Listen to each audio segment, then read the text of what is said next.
வணக்கம் ஃப்ரெண்ட்ஸ். டிஎன்பிஎஸ்சியில் வந்து பாலிட்டிங்கிற டாப்பிக்கில் வந்து ரொம்ப இம்பார்ட்டன்ட். அதில் வந்து மோஸ்ட்டாக கொஸ்டின்ஸ் கேட்பாங்க. ஸோ அதை வந்து எப்படி நம்ம ஷார்ட்கட்டோட படிக்கலாம் அப்படிங்கிறத பார்க்கலாம்.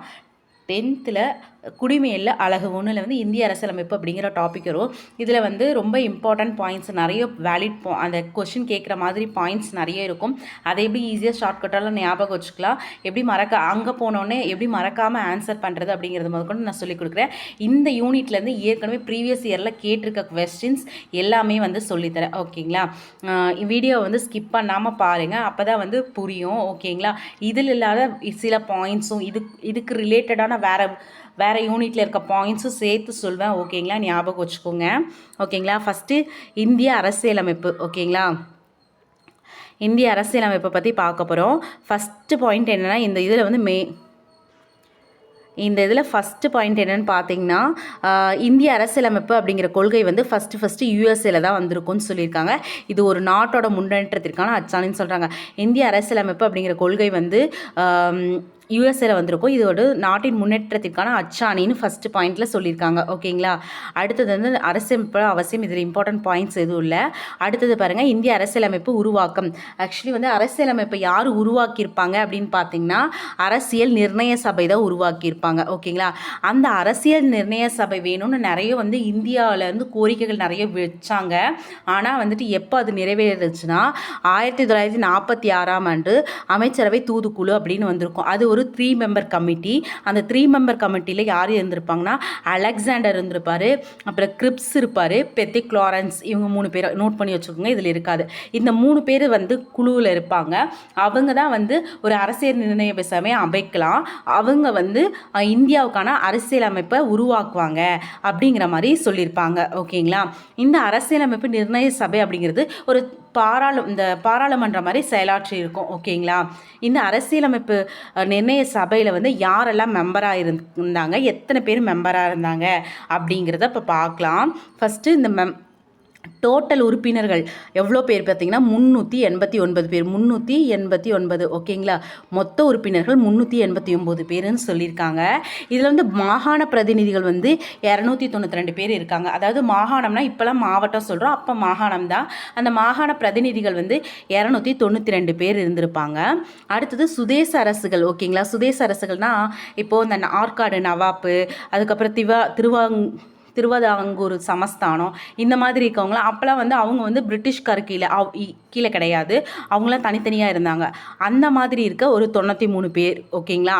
அவங்கள வந்து நியமன உறுப்பினர்கள். ஏன்னா வந்து இந்த மாகாண பிரதிநிதிகள்லாம் வந்து எலெக்ஷன் மூலமாக தேர்ந்தெடுக்கப்பட்டிருப்பாங்க.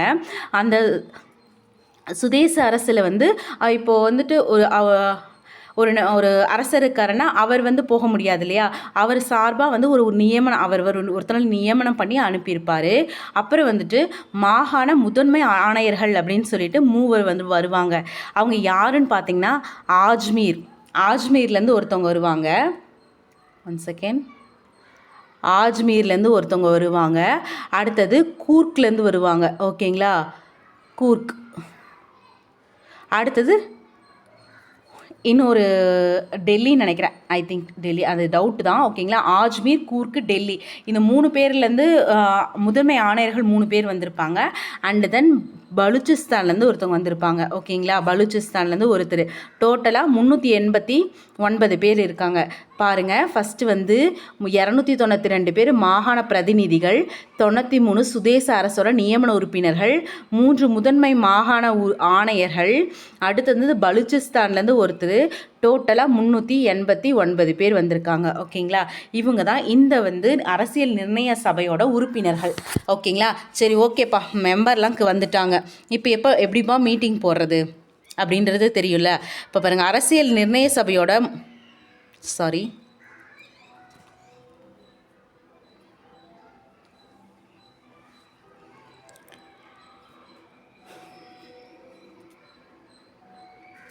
அரசியல் நிர்ணய சபையோட முதல் கூட்டம் எங்கே நடந்தது அப்படின்றத பார்க்கலாம். முதல் கூட்டம் எங்கே நடந்திருக்கும், எப்போ நடந்திருக்குன்னா,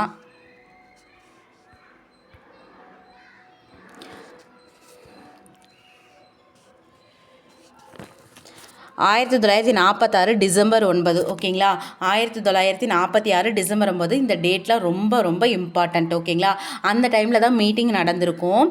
அப்போ யார் வந்து தற்காலிக தலைவராக, இப்போ ஒரு மீட்டிங் நடக்குதுன்னா அந்த இதுக்கு வந்து தலைவர் இது பண்ணணும். ஓகேங்களா, அதான் ஃபஸ்ட்டு மீட்டிங் முன்னாடி யாருமே தலைவராக வந்து தேர்ந்தெடுத்துக்க மாட்டாங்க. ஸோ வந்து நம்ம தற்காலிக தலைவரை தேர்ந்தெடுக்கணும் அப்படின்னு சொல்லி யோசிப்பாங்க இல்லையா. அப்போ வந்து என்ன சொல்லுவாங்கன்னா வந்துட்டு கிருபாலினி இருக்காங்க இல்லையா, அவங்க வந்து ரெக்கமெண்ட் பண்ணுவாங்க. என்னென்னா வந்துட்டு ஃப்ரெஞ்சில் வந்து யார் வந்து மூத்த உறுப்பினராக இருக்காங்களோ அவங்கள தான் வந்து தலைவராக தேர்ந்தெடுப்பாங்க. இது ஒரு ஃப்ரெஞ்ச் மெத்தடு. ஸோ நம்ம வந்து அங்கே ஏஜ் அதிகமாக இருக்க சச்சிதானந்த சிங்கா இருக்கார் இல்லையா, அவரை வந்து தலைவராக போடலாம் அப்படின்னு சொல்லிட்டு யார் சொல்லுவாங்க, ரெக்கமெண்ட் பண்ணுறது கிருபாலினி ரெக்கமெண்ட் பண்ணியிருக்காங்க. ஆக்சுவலி இதில் என்ன பாயிண்ட்ஸ் இருக்குன்னா 1946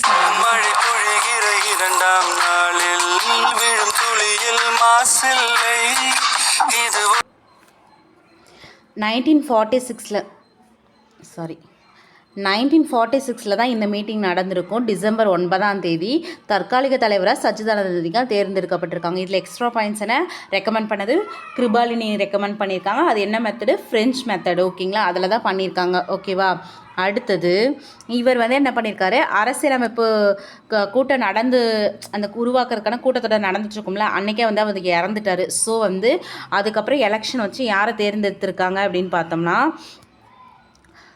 ராஜேந்திர பிரசாத் இருக்கார் இல்லைங்களா, அவரை தான் வந்து பெர்மனண்ட் தலைவராக இது பண்ணியிருப்பாங்க.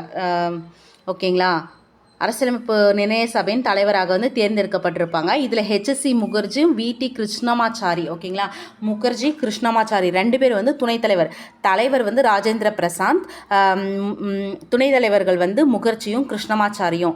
இது ஆல்ரெடி கேட்டிருக்காங்க. தற்காலிக தலைவர் யாருன்னு கேட்டிருக்காங்க, சச்சிதானந்த சிங்கா. ஃபஸ்ட்டு மீட்டிங்கும் ஆல்ரெடி கேட்டிருக்காங்க 1946 டிசம்பர் 9. அதுக்கப்புறம் வந்துட்டு நிரந்தர தலைவர் யாருன்னு கேட்டால் ராஜேந்திர பிரசாத். ஹெச்ஜி முகர்ஜியும் கிருஷ்ணமாச்சாரியும் வந்து துணைத் தலைவர்கள். ஓகேங்களா, இது வரைக்கும் ஹெச்சி முகர்ஜியும் கிருஷ்ணமாச்சாரி பற்றியும் கேட்டதில் மேபி கேட்கலாம். ஓகேங்களா, பார்த்துக்கோங்க.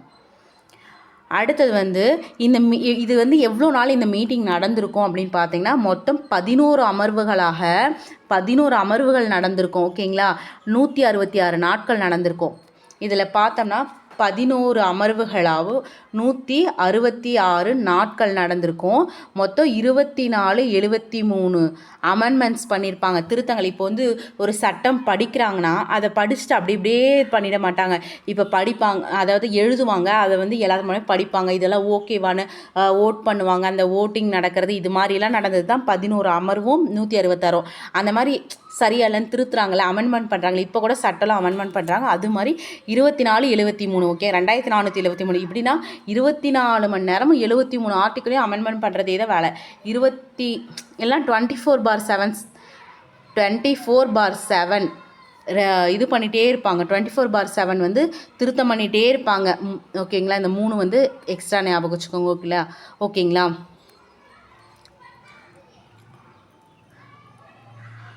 அதுக்கப்புறம் இங்கே பாருங்கள், இந்திய அரசியலமைப்பு சட்ட வரைவு குழு தலைவர் டாக்டர் PR அம்பேத்கர். ஓகேவா, அவரோட தலைமையில் கீழே தான் இந்த சட்டம் இது பண்ணது, சட்டத்தை உருவாக்குறாங்க. இதுவும் ஏற்கனவே கேட்டிருக்காங்க. இந்திய அரசியலமைப்பு சட்ட வரைவு குழுவின் தலைவர் யாருன்னு கேட்டிருக்காங்க. இதுவும் ப்ரீவியஸ் இயர் கொஸ்டின் பேப்பர். ஓகேங்க, BR அம்பேத்கர். அடுத்தது இந்திய அரசியலமைப்பின் தந்தை அப்படின்னாலும் BR அம்பேத்கர் இருக்கா, அரசியலமைப்பின் சிற்பி அப்படின்னாலும் BR அம்பேத்கர் தான். ஓகேங்களா, வேறு இங்கிலீஷில் வந்து டிராஃப்டிங் கமிட்டியோட ஹெட் அப்படின்னு சொல்லுவாங்க. ஓகேங்களா, இது ரொம்ப இம்பார்ட்டன்ட் கொஷின். இது வரைக்கும் அந்த மாதிரி கேட்டிருக்காங்க, இந்த கொஷின்ஸ் கேட்டிருக்காங்க.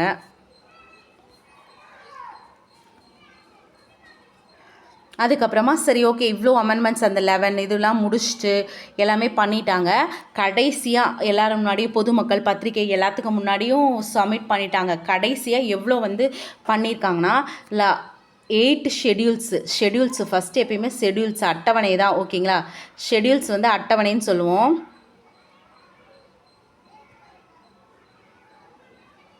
ஷெடியூல்ஸ் அப்படின்னா அட்டவணை ஷெடியூல்ஸ்.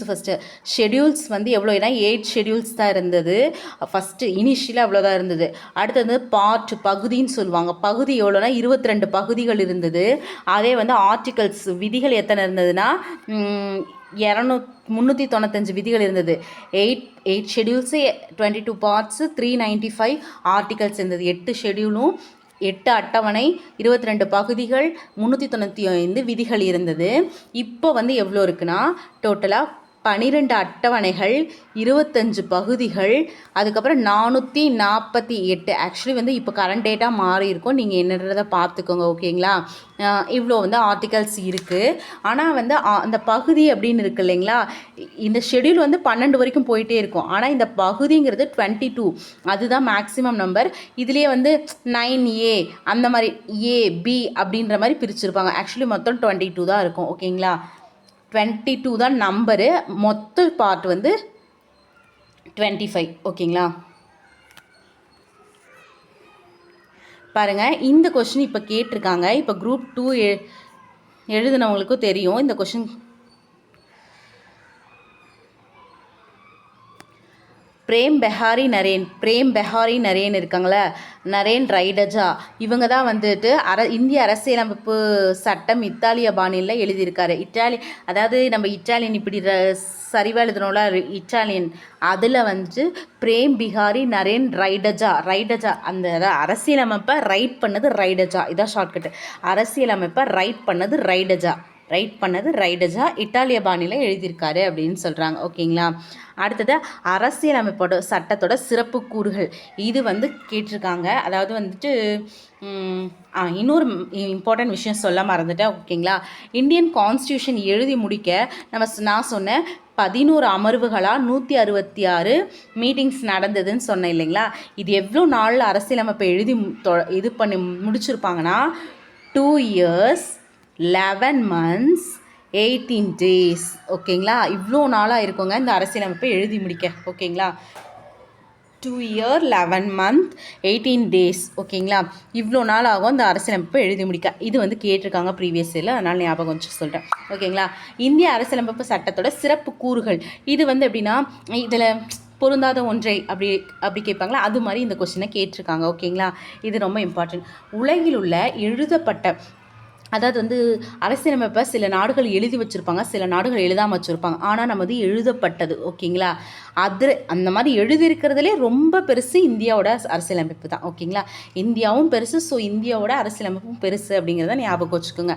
இதோட பெரும்பாலான கருத்துக்கள் என்ன பண்ணியிருக்காங்க, வெவ்வேறு நாடுகள்லேருந்து பெறப்பட்டதுன்னு சொல்கிறாங்க. அதாவது டோட்டலாக ஒரு 60 நாட்டு கான்ஸ்டியூஷன் இருக்குது இல்லைங்களா, அதெல்லாத்தையும் படித்து தான் நம்ம அதை அரசியலமைப்பு நிர்ணய சபையில் இருப்பாங்களே அந்த மெம்பர்ஸ்லாம் இப்போ அந்த படிச்சுட்டு, சட்ட வரைவுக்குள்ளே இருக்கவங்களாம் படிச்சுட்டு, அதில் அவங்களுக்கு எந்த கருத்து பெஸ்ட்டாக இருக்கோ, எந்த சட்டம் பெஸ்ட்டாக இருக்கோ அதை தான் வந்து இந்திய அரசியலமைப்பில் கொண்டு வந்திருப்பாங்க. ஸோ 60 கான்ஸ்டியூஷன்லேருந்து நம்மளை கான்ஸ்டியூஷனை எடுத்துகிட்டு வந்திருக்காங்க.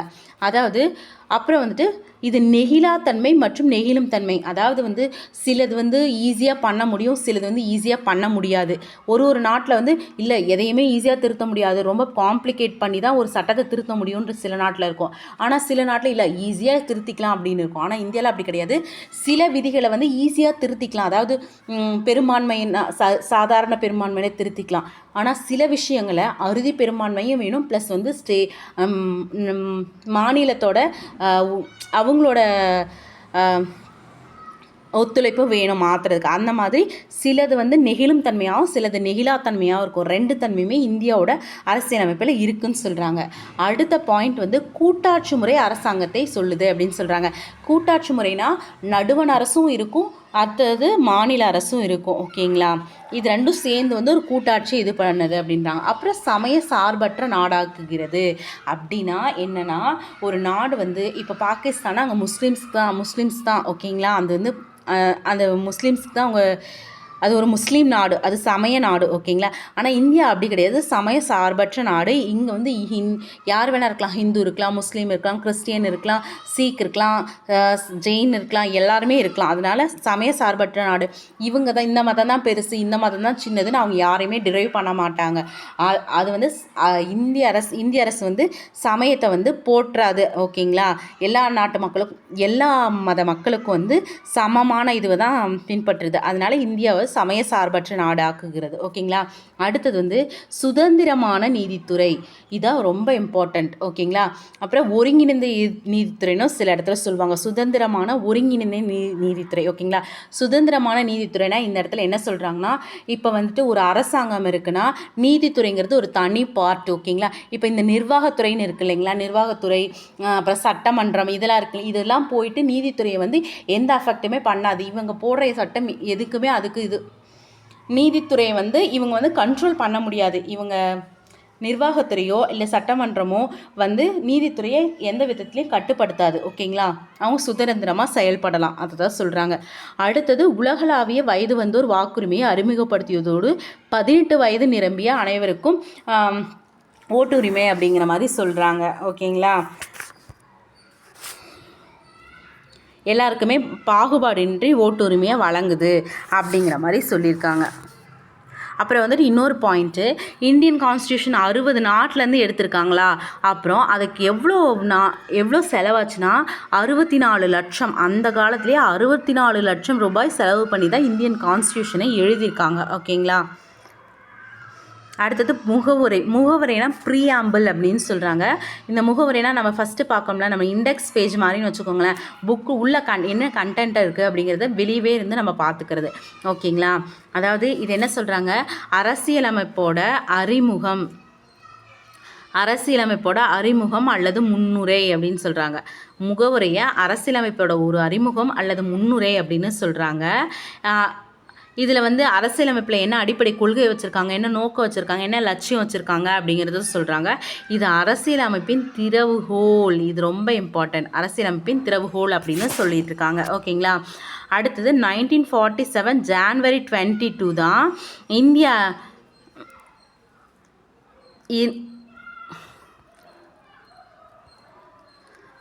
அதாவது வந்து இது எப்போ வந்து இந்த அரசியலமைப்பு நிர்ணய சபை இருக்காங்க இல்லைங்களா, அவங்க வந்து ஒரு விஷயத்தையும் வந்து அவங்க ஏற்றுக்குவாங்க. ஓகேங்க, அக்செப்ட் பண்ணுவாங்க.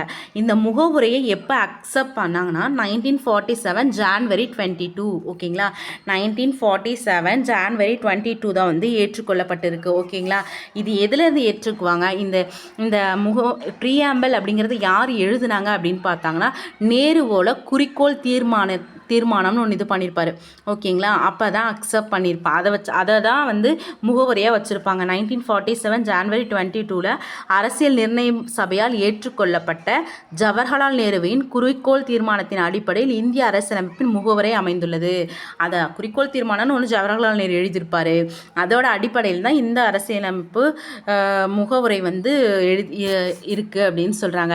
இந்த முகவுரையை எத்தனை டைம் அமெண்ட்மெண்ட் பண்ணியிருக்காங்க, அமெண்ட்மெண்ட் பண்ண முடியுமா பண்ண முடியாதா அப்படின்னு சில கேசஸ்லாம் இருக்குது. இப்போ வந்து அமெண்ட்மெண்ட் ஒரு டைம் மட்டும் பண்ணியிருக்காங்க. எப்போனா வந்து 1976 1976ஆம் ஆண்டு 42வது சட்ட திருத்தம் அப்போ பண்ணியிருப்பாங்க. அந்த டைமில் யார் இருப்பாங்கன்னா இந்திரா காந்தி இருந்திருப்பாங்க. ஓகேங்களா. இந்திரா காந்தி இருந்திருப்பாங்க. அந்த பீரியடில் தான் இதை வந்து பண்ணியிருப்பாங்க. அதை வந்து ஒரு மினி கான்ஸ்டியூஷன்னே சொல்லுவாங்க. ஏன்னா நிறைய விதிகளாக நிறைய டைமில் அந்த ஒரு அரசியலமைப்பு சட்ட திருத்தத்திலே வந்து நிறைய விதிகளை வந்து மாற்றிருப்பாங்க. ஓகேங்களா. அதனால தான் வந்து அதை ஒரு மினி கான்ஸ்டியூஷன் அப்படின்னே சொல்லியிருப்பாங்க. அப்புறம் வந்து இன்னொரு இம்பார்ட்டன்ட் பாயிண்ட், அரசியலமைப்பு சட்ட திருத்தம் அப்படிங்கிறது வந்து எந்த ஆர்டிக்கல் படி பண்ணுறாங்கன்னா 368. ஓகேங்களா. 368 படி தான் ஒரு அரசியலமைப்பை வந்து சட்ட திருத்தம் பண்ணுறாங்க. அந்த சட்ட திருத்தப்படி 1976 42வது அரசியலமைப்பு சட்ட திருத்தம் நடந்திருக்கு. ஓகேங்களா. இதில் வந்து அரசியலமைப்போட முகப்புரையில் 3 வார்த்தையை புதுசாக கொண்டு வந்திருக்காங்க. சமய தர்மம், சமய சார்பின்மை, ஒருமைப்பாடு. சமதர்மம், சமய சார்பின்மை, ஒருமைப்பாடு அப்படிங்கிற 3 வேர்டை வந்து கொண்டு வந்திருப்பாங்க. இது எப்படி சொல்லுதுன்னா, இந்த முகப்புரை எப்படி ஸ்டார்ட் ஆகும்னா, இந்திய மக்களாகிய நாம் அப்படிங்கிற வாசகத்தில் தொடங்கும். இதுலேருந்து என்ன பொருள் புரியுதுன்னா, நம்ம தான் அந்த இந்திய அரசியலமைப்போட ஆதாரம் அப்படிங்கிற மாதிரி ஒரு பொருள் சொல்லுது அப்படின்னு சொல்கிறாங்க. அடுத்தது பாருங்கள், இது ஒரு இம்பார்ட்டண்ட் பாயிண்ட்டு. இது ப்ரீவியஸ் இயரில் கேட்டிருக்காங்க. அதாவது வந்து இந்திய முகப்புரையில் வந்து இந்த ஒரு 5 வேர்டு இருக்கும். இறையாண்மை, சமதர்ம, சமய சார்பற்ற ஜனநாயக குடியரசு அப்படிங்கிற ஒரு வார்த்தை இருக்கும். இது வந்து ஆர்டரை மாற்றி கொடுத்துட்டு அரேஞ்ச் பண்ண சொல்லியிருப்பாங்க. ஞாபகம் வச்சுக்கோங்க. இறையாண்மை, சமய தர்ம, சமய சார்பற்ற ஜனநாயக குடியரசு. ஓகேங்களா? இப்போ பாருங்கள், இறையாண்மை வந்துடணும். 2 சாக்கு கன்ஃபியூஸ் ஆச்சுன்னா சமதா, இது வந்து ஃபஸ்ட்டு அகர வரிசையில் இது ஃபஸ்ட்டு வரும், இது 2வது வரும். அப்போ சமதர்ம சமய சார்பற்ற வந்துருச்சு. ஏன்னா இது கொஞ்சம் லெட்டர் இருக்குது, நிறைய லெட்டர் இருக்குது, அந்த மாதிரி அரேஞ்ச் பண்ணுறதா இருந்தாலும் வந்துடும். ஓகேங்களா? அடுத்து ஜனநாயக குடியரசு. ஓகேங்களா? இதுதான் இங்கிலீஷில் ஞாபகம் வச்சுக்கணும். அப்படின்னா எப்படின்னா சோவர்ஜியன்ஸ், சோஷியலிஸ்ட், செக்யூலர், அப்புறம் டெமோக்ராட்டிக் ரிப்பப்ளிக் அப்படின்ற வரும். ஓகேங்களா? அதுக்கு இங்கிலீஷில் வேணால் ஈஸியாக எனக்கு தெரியும், ஷார்ட்கட் சொல்கிறேன். சோவர்ஜியன், சோஷியலிஸ்ட், செக்யூலர், டெமோக்ராட்டிக் ரிப்பப்ளிக். என்னன்னா இது மட்டும் சொல்லுங்கள், இதை மட்டும் ஞாபகம் வச்சுக்கோங்க. ஓவியா, ஓசியா, ஈசியா, டாக்டர் படிச்சிட்டா. ஓவியா அந்த பிக் பாஸ் ஓவியா இருக்காங்களா, அவங்க தான். ஓவியா, ஓசியா, ஈசியா, டாக்டருக்கு படிச்சுட்டாங்க. ஓகேங்களா? இதுதான் இதுக்கான ஷார்ட்கட்ஸ். தமிழில் வந்து ஈ ஃபஸ்ட்டு, 2வது சா வருதா. சமதர்மன்றது கொஞ்சம் லெட்டருக்கு முன்னாடி, சமய சார்பட்ட பெரிய நிறைய சொல்லுக்க பின்னாடி எழுதிக்கோங்க. ஜனநாயக குடியரசு அப்படிங்கிறத ஞாபகம் வச்சுக்கோங்க. ஓகேங்களா? அப்புறம் வந்துட்டு சில வார்த்தைகளை வந்து நம்ம எந்த ரெவல்யூஷன்லேருந்து எடுத்திருக்கோம் அப்படின்னு கேட்டிருப்பாங்க. இதுவும் ப்ரீவியஸ் இயரில் கேட்டிருக்காங்க. 1789 பாருங்கள், 7, 8, 9. ஓகேங்களா? 1789, 7, 8, 9. அப்போ என்ன நடந்திருக்கும்? ஃப்ரெஞ்ச் ரெவல்யூஷன், ஃப்ரெஞ்சு புரட்சி நடந்திருக்கும். அப்போ சுதந்திரம், சமத்துவம், சகோதரத்துவம், சுதந்திரம், சமத்துவம், சகோதரத்துவம் 3மே சாவரிசையில் இருக்குது. சுதந்திரம், சமத்துவம், சகோதரத்துவம் அந்த முழக்கங்கள் அங்கே எழுந்தது. அதை வந்து இந்திய அரசியலமைப்பில் முக்கியத்துவம் கொடுத்து முகப்புரையில் வச்சுருக்காங்க. ஓகேங்களா? இதில் என்னென்ன பாயிண்ட்ஸ் பார்த்துருக்கோம்? 5 வேர்டு இருக்குது.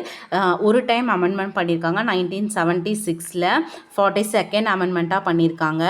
அதுக்கப்புறம் ஃப்ரெஞ்ச் ரெவல்யூஷன் 17, அதாவது 7, 8, 9ல் ஃப்ரெஞ்சு புரட்சி நடந்திருக்கு. அப்போ சுதந்திரம், சமத்துவம், சகோதரத்துவம் அப்படிங்கிற 3 வேர்டை வந்து அதிலேருந்து எடுத்து அந்த 3 வேர்டை வந்து முகப்புரையில் வச்சுருக்காங்க. இதெல்லாம் இவ்வளோ பாயிண்ட்ஸ் பார்த்துருக்கோம். இது வந்து இப்போ குடியுரிமை அப்படிங்கிறத பார்க்க போகிறோம். குடியுரிமை அப்படிங்கிறது வந்து செகண்ட் பார்ட்டாக வரும். ஓகேங்களா? பகுதி இருக்குது இல்லைங்களா? அதாவது அந்த அரசியலமைப்பை வந்து 8 பகுதி, 8 இனிஷியலாக, 8 ஷெடியூலாக 22 பார்ட்டாக எழுதுனாங்களே, அது மாதிரி பார்ட்டில் வந்து செகண்ட் பார்ட், 2வது பகுதியில் தான் வந்துட்டு குடியுரிமை இருக்குது. இது எப்படி ஞாபகம் வச்சுக்கலாம்னா, குடிக்கிறாங்க இல்லையா, குடி அப்படின்னாவே என்னது, 2 வார்த்தை தான் இருக்குது. அப்போ பகுதி 2. ஓகேங்களா? அதில் வந்து 5லேருந்து 11 வரைக்கும். ஓகேங்களா? 2வது பகுதியில் 5வதுலேருந்து 11வது ஆர்டிக்கல் வரைக்கும் இருக்குது. ஓகேங்களா? 5லேருந்து 11 வயசு வரைக்கும் குடிக்கக்கூடாதுன்னு ஞாபகம் வச்சுக்கோங்க. 5லேருந்து 11 வயசு வரைக்கும் குடிக்கக்கூடாது அப்படின்னு ஞாபகம் வச்சுக்கோங்க. அதுதான் வந்து விதி. ஓகேங்களா? விதி. இப்போ ஃபஸ்ட்டு குடியுரிமை அப்படின்னா என்னென்னு பார்க்கலாம். ஃபஸ்ட்டு சிட்டிசன், குடிமகன் அப்படின்னு சொல்கிறாங்களே, அதான் சிட்டிசன். சிட்டிசன் என்ற சொல் சிவிஸ் என்னும் லத்தீன் சொல்லிலிருந்து பெறப்பட்டதுன்னு சொல்கிறாங்க. இது எப்படி ஞாபகம் வச்சுக்கணும்னா, லத்தீனா லட்டு, எப்பயுமே லத்தீனுக்கு லட்டு தான் ஷார்ட்கட். ஓகேங்களா? சிட்டிசனுக்கு லட்டுன்னா ரொம்ப பிடிக்கும். சிட்டிசன்னா யாரும் குடிமகன், குடிக்கிறதுக்கு லட்டுனா ரொம்ப பிடிக்கும் அப்படின்னு ஞாபகம் வச்சுக்கலாம். இதுக்கு என்ன மீனிங் அப்படின்னு பார்த்துட்டோம்னா, நகர அரசில் வசிப்பவர் அப்படின்னு, ஒரு நகர அரசு இருக்குது, அங்கே வசிக்கிறாங்க அப்படின்னு சொல்கிறாங்க.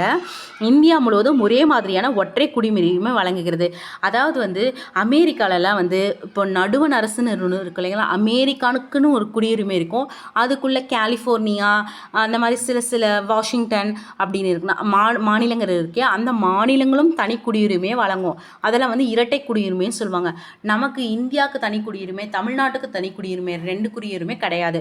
ஸோ என்னென்னா ஒற்றை குடியுரிமையை வழங்குகிறது அப்படின்னு சொல்கிறாங்க. நம்மளுக்கு ஒரே ஒரு குடியுரிமை தான், இந்தியன் சிட்டிசன், அவ்வளோதான். தமிழ்நாடு சிட்டிசன்லாம் நம்ம சொல்ல மாட்டாங்க, இந்திய சிட்டிசன், அவ்வளோதான். அதனால் ஒற்றை குடியுரிமை. இப்போ மெயின் பாயிண்ட் என்ன, சிட்டிசன், சிவின்னு லத்தீன் சொல்லு, இது ஒரு நகர அரசில் வசிப்பவர்ன்ற மீனிங்கு, ஒற்றை குடியுரிமை தான் இருக்குது. இதில் இன்னொரு பாயிண்ட் நான் சொன்னேன், அமெரிக்காவில் இரட்டை குடியுரிமைங்கிறது. இதோட குடி அப்படிங்கிறது 2 வார்த்தைங்கனால 2வது பகுதி 5லேருந்து 11 வயசு வரைக்கும் குடிக்கக்கூடாது. ஸோ 5லேருந்து 11 ஆர்டிகல்ஸ் அது வந்து அதில் அடங்குது. ஓகேவா? அடுத்தது பாருங்கள் குடியுரிமை சட்டம் அப்படின்னு இது கேட்டிருக்காங்க. குடியுரிமை சட்டம் எப்போது இயற்றப்பட்டுள்ளது அப்படிங்கிறது ஏற்கனவே ஒரு கேட்டிருக்காங்க. ஓகேங்களா, இது வந்து ஒரு இம்பார்ட்டன்ட் கொஸ்டின். குடியுரிமை சட்டம் 1955. ஓகேங்களா, இந்திய அரசியலமைப்பு சட்ட நடைமுறைக்கு வந்த பின்பு 1950 இயற்றப்பட்ட குடியுரிமை சட்டம் குடியுரிமை பெறுதல், குடியுரிமை இழுத்தல் ஆகியன பற்றி விளக்குகிறது. அதாவது வந்து குடியுரிமை சட்டம் எதுக்காகனா நம்ம எப்படிலாம் ஒரு நாட்டோட குடியுரிமையை வாங்க முடியும், ஒரு குடியுரிமை வந்து ஒரு நாட்டோட குடியுரிமை எப்படிலாம் வந்து இழக்கலாம் அப்படின்றத பற்றி தான் சொல்லுவோம். நம்ம வந்து பாருங்கள், குடியுரிமையில் 5 வகையில் வாங்கலாம். நம்ம 5 வகையில் நம்ம வாங்கலாம். இழக்கிறது வந்து 3 வகை. ஓகேங்களா, 5 வகையில் வாங்கிட்டு 3 வகையில் இழக்கலாம். ஓகேங்களா, இது வந்து இப்போ எவ்வளோ டைம் அமெண்ட்மெண்ட் பண்ணியிருக்காங்கன்னா 9 டைம் அமெண்ட்மெண்ட் பண்ணியிருக்காங்க இது வரைக்கும். ஓகேங்களா, இது வரைக்கும் அமெண்ட்மெண்ட் எத்தனை டைம் பண்ணியிருக்காங்க? 9 டைம் பண்ணியிருக்காங்க அப்படிங்கிறத சொல்கிறாங்க. குடியுரிமை பெறுதல். ஃபஸ்ட்டு வந்து நம்ம குடியுரிமையை எப்படி பெறலாம் அப்படின்னு சொன்னாங்கன்னா, நம்ம பர்த் பிறக்கிறது மூலமாக, வம்சாவளி மூலமாக, பதிவின் மூலமாக, ரெஜிஸ்ட்ரேஷன் பண்ணுறோம் இல்லைங்களா, அது மூலமாக, இயல்புரிமை நேச்சுரலைசேஷன் மூலமாக, அப்புறம் வந்து வேறு பிரதேச நாடுகள் நம்ம நாட்டோட இணையறது மூலமாக பெறலாம் அப்படின்னு சொல்கிறாங்க. பிறப்பின் மூலம் அப்படின்னா என்ன சொல்கிறாங்கன்னா, பிறக்கிறது அப்படின்னா பாருங்கள், நம்மளுக்கு குடியரசு நாடு எப்பாச்சு 1950 ஜான்வரி 26. இந்த டேட்டுக்கோ இல்லை இதுக்கு பின்னாடி இருக்கிற டேட்டுக்கோ இந்தியாவில் பிறந்த எல்லா குழந்தைங்களும் இந்தியன் சிட்டிசன் அப்படின்னு சொல்கிறது தான் இது பிறப்பின் மூலம். பிறப்பின் மூலம்னாவே அதாவது குடியரசு தினம் ஞாபகம் வச்சுக்கோங்க. ஃபஸ்ட்டு குடியரசு தினம் இருக்கு இல்லைங்களா, அன்னைக்கோ அதுக்கு பின்னாடி என்னைக்கு குழந்தை பிறந்தாலும் அது இந்தியன் சிட்டிசன் அப்படின்னு சொல்கிறாங்க. ஓகேவா, அடுத்தது என்னன்னு பார்த்தோம்னா வம்சாவளி. வம்சாவளி அப்படின்னா என்னன்னு சொல்கிறாங்கன்னா பாருங்கள், அதே டேட் தான் 1950 ஜான்வரி 26. ஓகேவா, அன்னைக்கோ அல்லது அதுக்கு பிறகோ வெளிநாட்டில் பிறக்குது. நம்ம ஏற்கனவே பார்த்தது பிறப்பின் மூலம்னா இந்தியாவில் பிறந்திருக்கணும், இது வெளிநாட்டில் பிறக்குது. ஓகேவா, அப்படி பிறந்த குழந்தையோட தந்தை அவர் பிறந்தபோது அந்த தந்தை வந்து இந்திய குடிமகனாக இருந்து பட் அவர் வந்து வெளிநாட்டில் அந்த குழந்தை வெளிநாட்டில் பிறந்தா வம்சாவளி மூலம் இந்திய குடியுரிமை. புரியுதுங்களா, கன்ஃபியூஸ் ஆகாதீங்க. பிறப்பின் மூலம்னா அந்த குழந்தை இங்கேயே பிறந்திருக்கணும், அவங்க இந்திய குடிமகனாக இருந்து அந்த குழந்தை இங்கேயே பிறந்திருக்கும், அங்கே இந்திய குடிமகன் அப்படிலாம் சொல்ல. இங்கே பிறந்த எல்லா குழந்தையும் இந்தியன் சிட்டிசன்ப்பா. இப்போ இன்கேஸ் வெளிநாட்டில் பிறந்துருச்சு, அவங்களோட தந்தையோ தாயோ, ஓகேங்க, தந்தை வந்து இந்த இடத்துல தந்தை மட்டும் தான் கொடுத்துருக்காங்க. தந்தை வந்து இந்தியாவோட சிட்டிசனாக இருந்தால் அந்த குழந்தையும் வந்து ஆட்டோமேட்டிக்காக இந்தியன் சிட்டிசனாக ஆகிடும். வம்சாவளி மூலமாக இந்தியன் சிட்டிசனாக குடியுரிமையை வாங்கிக்கலாம். ஓகேங்களா, குடியுரிமையை சிட்டிசன்ஷிப்பை வாங்கிக்கலாம் அப்படின்னு சொல்கிறாங்க. அடுத்தது பதிவின் மூலம். ஓகேங்களா, நான் வந்து இந்த வெளிநாட்டிலேருந்து வந்திருக்கேன். நான் வந்துட்டு ஒரு அப்ளிகேஷன் ஃபில் பண்ணிவிட்டு நான் வந்துட்டு என்ன பண்ணுறேன், இந்திய குடியுரிமை எனக்கு வேணும் அப்படிங்கிறத அப்ளை பண்ணுறது மூலமாக வாங்கிறது தான் வந்து பதிவின் மூலம் ரெஜிஸ்டர் பண்ணி பண்ணுறது. ஓகேங்களா, ரெஜிஸ்ட்ரேஷன் மூலமாக வர்றது தான் வந்துட்டு பதிவின் மூலம் அப்படின்னு சொல்கிறாங்க. அடுத்தது இயல்புரிமை மூலம் நேச்சுரலைசேஷன் அப்படின்னு சொல்கிறாங்க. அதாவது ஒரு வெளிநாட்டவர் இருக்கார், அவர் வந்து என்ன சொல்கிறாரு, நான் இயல்பாக நான் இந்திய குடிமகனாக மாறலான் இருக்கேன்ப்பா, எனக்கு வந்து இயல்புரிமை எனக்கு தாங்கப்பா அப்படின்னு வந்து கேட்குறாரு. நேச்சுரலைசேஷனாக வந்து கேட்குறாருன்னா அப்போ வந்து அது இயல்புரிமை மூலம் அப்படின்னு சொல்கிறாங்க. இது வந்து ரெஜிஸ்ட்ரேஷன், இது வந்து நேச்சுரலைசேஷன். ஓகேங்களா, இதான் 2 வேர்ட் டிஃப்ரென்ஸு. அடுத்தது பிரதேச நாடுகள் இணைவின் மூலம். பிரதேச நாடுகள் இணைவின் மூலம் அப்படின்னா பிற நாடுகள் பகுதிகள் இந்தியாவுடன் இணையும் போது இந்திய அரசு அவ்வாறு இணையும் நாடுகளின் மக்களை நமது குடிமக்களாக கருதி அவர்களுக்கும் குடியுரிமை வாங்கலாம். ஃபார் எக்ஸாம்பிள், பாண்டிச்சேரி வந்து இனிஷியலாக நம்ம இந்தியா கூட சேர கிடையாது, அவங்க ஃப்ரெஞ்சுக்காரங்களே தான் வச்சுருந்தாங்க. ஆக்சுவலி இங்கிலீஷ்காரங்களுக்கு தான் பிரிட்டிஷ் பீப்புள் தான் நமக்கு வந்து சுதந்திரம் கொடுத்தாங்க. ஸோ பிரிட்டிஷ் இருந்தது எல்லாமே ஒற்றுமைப்படுத்திட்டாங்க. ஆனால் பாண்டிச்சேரி அப்படிங்கிறது வந்து ஃப்ரெஞ்சுக்காரங்கள்கிட்ட இருந்தது. ஸோ வந்து அவங்க இனிஷியலாக அதை கொடுக்கல. ஆக்சுவலி எந்த இயரில் நீங்கள் இந்தியா கூட அது ஜாயிண்ட் ஆச்சு அப்படிங்கிறத கீழே கமெண்ட் பாக்ஸில் கமெண்ட் பண்ணுங்கள். ஃப்ரெஞ்ச் அப்படிங்கிறது வந்து பாண்டிச்சேரி, அவங்க தான் பாண்டிச்சேரியை ஃப்ரெஞ்சு வச்சுருந்தாங்க. அது வந்து இங்கே வந்து இணைஞ்சது. அது மாதிரி இணையும் போது அப்போ தான் பாண்டிச்சேரி மக்களுக்கு நம்மளோட இந்தியன் சிட்டிசன்ஷிப்பை கொடுத்துருப்பாங்க. இது மாதிரி ஓகேங்களா. இதுதான் எக்ஸாம்பிள் அதுக்கு. அடுத்தது குடியுரிமையை இழத்தல். குடியுரிமை எவ்வளோ வகையில் இழக்கலாம்னு சொல்லியிருக்கேன், 3 வகையில். வாங்கிறது வந்து 5 வகையிலையும், இழக்கிறது வந்து 3 வகையிலையும் சொல்லியிருக்கேன். கரெக்டாக? இப்போ குடியுரிமை இழத்தல் அப்படிங்கிறத பார்க்கலாம். குடியுரிமை சட்டம் 1955 படி ஒருவர் தன் குடியுரிமையை சட்டத்தின் மூலமாக பெறப்பட்டதாகவோ அரசமைப்பின் கீழ் முன்னுரிமையால் பெறப்பட்டதாகவோ இருக்கும் பட்சத்தில் பெற்ற குடியுரிமை துரத்தல், முடிவுற செய்தல், இழத்தல். என்னென்ன வகை பார்த்தோம்? துரத்தல், முடிவுற செய்தல், இழத்தல். வாங்கிறதுக்கு என்ன? பிறப்பின் மூலம், வம்சாவளி மூலம், பதிவின் மூலம், இயல்புரிமை மூலம், பிரதேச இணைவுகள் மூலம். ஓகேங்களா. ஆனால் இழத்தல் வந்து துரத்தல், முடிவுற செய்தல், இழத்தல். ஓகேங்களா. பாருங்கள் அதுக்கு எப்படி டிஃப்ரென்ஸ்னு பாருங்கள். ஆக்சுவலி இந்த மாதிரி டிஃப்ரென்ஸ்லாம் கேட்டதில்லை. இதெல்லாம் வந்து மெயின்ஸில் வந்து டிஸ்கிரிப்டிவாக இருந்தால் தான் அந்த மாதிரி கேட்பாங்க. இதில் வந்து எவ்வளோ வகையில் வாங்கலாம் 5 வகையில், எவ்வளோ வழியில் இழக்கலாம் 3 வகையில், அது மாதிரி தான் கேட்பாங்க. ஸோ இது இருந்தாலும் நமக்கு தெரிஞ்சுக்கிறது நல்லது. ஒரு குடிமகன் தாமாக முன் வந்து தனது குடியுரிமையை துரத்தல். தாமாக முன் வந்து பண்ணணும். ஓகேங்களா. தாமாக முன் வந்து துரத்தல். வேறு ஒரு நாட்டில் குடியுரிமை பெறும்போது தாமாகவே இந்திய குடியுரிமை முடிவுக்கு வருதல். இல்லைப்பா நான் வேறு நான் இந்தியன் சிட்டிசன்ஷிப் வச்சுருக்கேன்ப்பா, ஆனால் நான் போய் வெளிநாட்டில் நான் அந்த சிட்டிசன்ஷிப் வாங்கிட்டேன் அப்படின்னா இது ஆட்டோமேட்டிக்காக கேன்சல் ஆகிடும். ஸோ இது வந்து முடிவுக்கு கொண்டு வருதல் அப்படிங்கிற வகையில் வரும். அடுத்தது இயல்புரிமை மூலம் இயல்புரிமையின் மூலம் குடியுரிமை பெற்ற ஒரு குடிமகன். இயல்புரிமைனால் நேச்சுரலைசேஷன் இருக்கு இல்லையா, அது மூலமாக ஒருத்தர் வாங்கிட்டாரு. ஆனால் வந்து மோசடி செய்து குடியுரிமை பெற்றவர், தவறான பிரதிநிதித்துவம் தந்தவர். அவர் வந்து கரெக்டான இன்ஃபர்மேஷன் சப்மிட் பண்ணாமல் ஒரு மோசடியான செய்து தான் குடியுரிமை பெற்றிருக்காரு, இல்லை தவறான பிரதிநிதித்துவம் தந்திருக்காரு அப்படின்னா, இல்லை உண்மையில் மறைச்சு வாங்கியிருக்காரு, இல்லை எதிரி நாட்டோட வணிகம் செஞ்சுருக்காரு அப்படின்னா, அல்லது 2 ஆண்டுகளுக்கு காலத்துக்கு சிறை தண்டனை பெற்றவர். இதில் எது அப்படின்றத ஏதோ ஒன்று இருந்தாலும் நடுவண் அரசு கண்டறிந்தால் அவர் குற்றம் புரிந்தவர் அப்படிங்கிறது குற்றம் புரிந்தவர் அப்படின்றது வந்து உறுதியாயிடுச்சுன்னா வந்துட்டு அவர் இழந்துருவார் அப்படின்னு சொல்கிறாங்க. ஓகேங்களா. இழத்தல். துரத்தல்னா தாம முன் வந்து துரத்தல். முடிவர செய்தல்னா வேற ஒரு இடத்துல வாங்குறதுனால இது முடிவுறும். அதை இழக்க செய்தல்னா அதாவது வந்து அவர் தப்பு ஏதோ பண்ணிட்டார் அதனால் இழந்துட்டாரு அப்படிங்கிறத அர்த்தம். ஓகேங்களா. அடிப்படை உரிமை நெக்ஸ்ட் வீடியோவில் பார்க்கலாம். ஓகேவா ஃப்ரெண்ட்ஸ்.